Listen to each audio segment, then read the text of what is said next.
Today I will show how you can add a system or your HANA database into HANA Studio.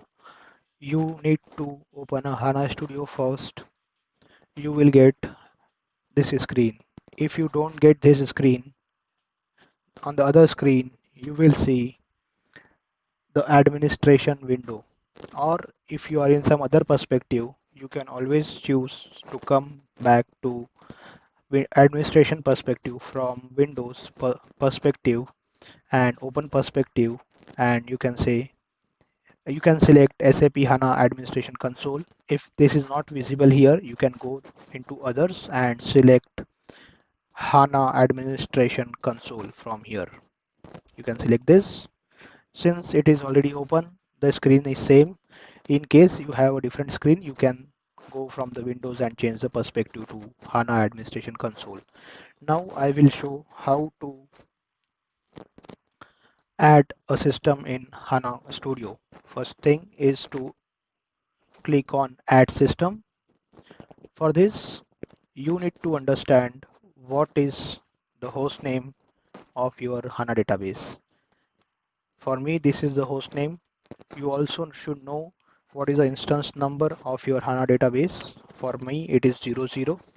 Now, there are two scenarios. One is single container and second is multiple container.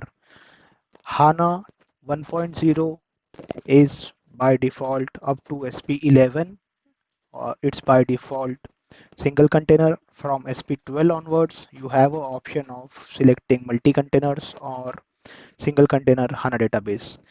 Up to HANA 2.0 SP, up to HANA 2.0 SPS00, you have an option to do the installation in HANA single container or multiple container.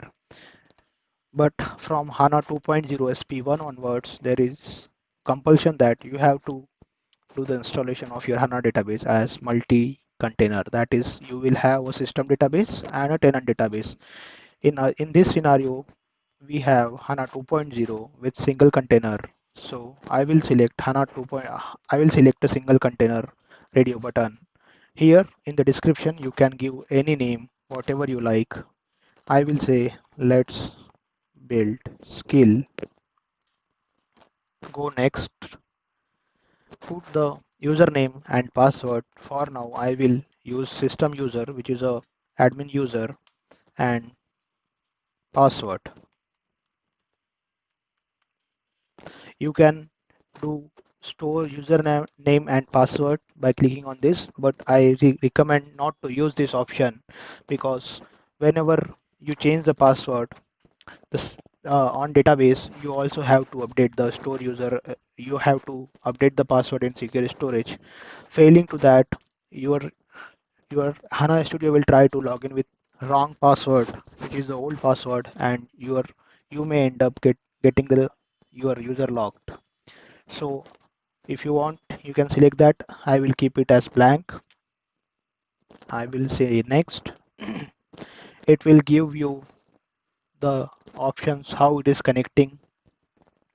We are connecting directly via host name and the port number, and then select finish. So the system is added. We had use user system and the description as let's build skill. So it is showing up here, right? And let's double click on this. You can see the details of your system here. Thank you for watching video.